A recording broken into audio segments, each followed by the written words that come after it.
Harshy podcast time. I'm Brandon. January. Is that the way you're going to do it now? Harshy podcast time. Oh my goodness. Welcome. No, let's just move right into this so we can cut off the cheesy whatever it is you're doing. I'm just shaking my hand at him, you guys. All right. So yesterday we talked about hospital birth experiences. And today we're going to read from chapter 5 of the Birth Without Fear book, All Warriors Have Scars, Cesarean Without Fear. This is a special chapter to me. I mean, they all are, but I'm going to tell you why this one is. Because I have had 3 cesarean births, my first, my second, and my 6th. And they have all been completely different experiences. So when Colleen and I sat down to work on this chapter, I told her we need to find a way to create space for all the different scenarios with cesarean births, that there are some women who that's what they choose for whatever reason, and they don't have to have a reason or explain that to anyone. Or there are women who choose a cesarean, but it wasn't their first option. Or there are women who did not want one and felt they didn't have a choice, that they were kind of forced into it, or they were they were forced into it. So how do we hold space for so many different scenarios for a cesarean birth? And I think we did.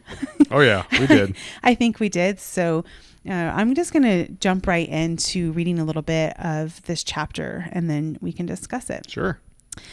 Cesarean birth is birth, which, by the way, side note, that is something I started in a hashtag I started on Instagram a couple years ago, because some people made some comments about cesarean birth not being birth, and that made me mad.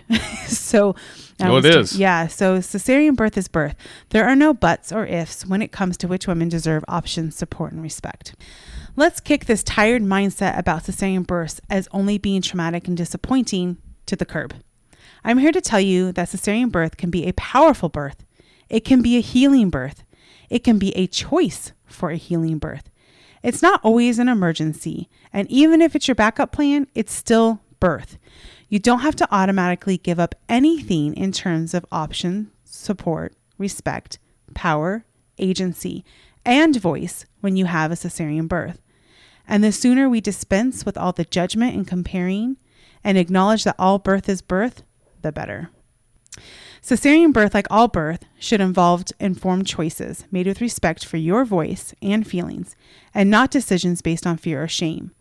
And if fear is a factor because of the circumstances surrounding you, your baby, or your labor, then you still deserve care given without shame, and you absolutely deserve a lot of support through it. So I'll stop there, because that was a lot, actually. That was more than 2 or 3 sentences, but that was a big excerpt. Yeah, it was.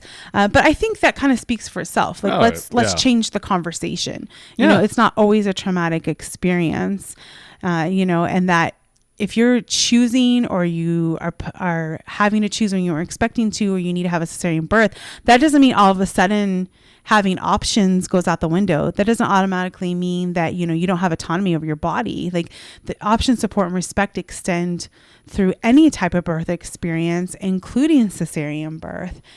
And same thing, having that discussion with your providers and having that backup plan with your providers. And if you're having a cesarean birth where it's not, an emergency cesarean birth is like, something's wrong, we need to go now. Like, we need to put mom under, we have to get baby out. And something I noticed in hospital births sometimes, and a lot of doulas have mentioned this to me before, and this is one of my favorite things that they do, but if a doctor or care provider or C&M in the hospital, whoever, is wanting you to have a cesarean birth and you're feeling that it's not time yet because there's not a major situation at hand or whatnot, and it's just, things just aren't quite going, they don't feel right, you can ask your provider if you can have a few minutes to discuss it with your birth support, your birth team, your spouse. And if they say yes, first of all, it's not an emergency. Right? Like, it's most likely not an emergency if they're like, yeah, sure, take a few minutes to discuss it. Well, okay, so this isn't an emergency situation. That means we might have some more options at hand here. So let's discuss those, and then we can decide, what we want to do from here. Yes. You guys, our youngest just walked in the door. She's supposed to be playing with her siblings, and Brandon did the whole dad turn around, like pointing, go, go, go, get out of here. Even though we could have just edited it out, but that's all right. That was really cute. I wish we were recording. We need to start recording us on video when we do the podcast. We have video stuff because that was epic. That was pretty good. Reminds me of the guy who was doing the interview on TV and like his baby and the walker and his toddler came in and he like panicked. And the reporter, journalist. Yeah. So instead of just picking the toddler up and putting the toddler on his lap, like, you know, a seasoned dad might have done. I think he was a new dad. He was just like panicked and like trying to like push the child away. What's really crazy is that his wife, when she ran in, it looked like she was still pulling up her pants. Like she'd been going to the bathroom. This is what happens when a mom tries to go to the bathroom by herself, right? She's literally peeing for like 32 seconds. And the kids, the toddler and baby in a walker, find their way to dad doing a live interview on it. It's like shoving them away. Like, what just happened? That was wild. I think they were talking about environmentalist stuff. Oh, were they? I don't know. It was environmentalist stuff. So, yeah, that was funny. Anyway, so Brandon just did that to our 4-year-old right now. Like, and she actually listened, though. Can we just say that? That was really weird. I was unexpecting that. I know. I'm a little surprised by this. Pleasantly surprised. I completely lost where I was other than option support respect and the cesarean birth. Damn it. I should have just put it that way in the book. The moral of the story: pre-order The Birth Without Fear book by January Harshey.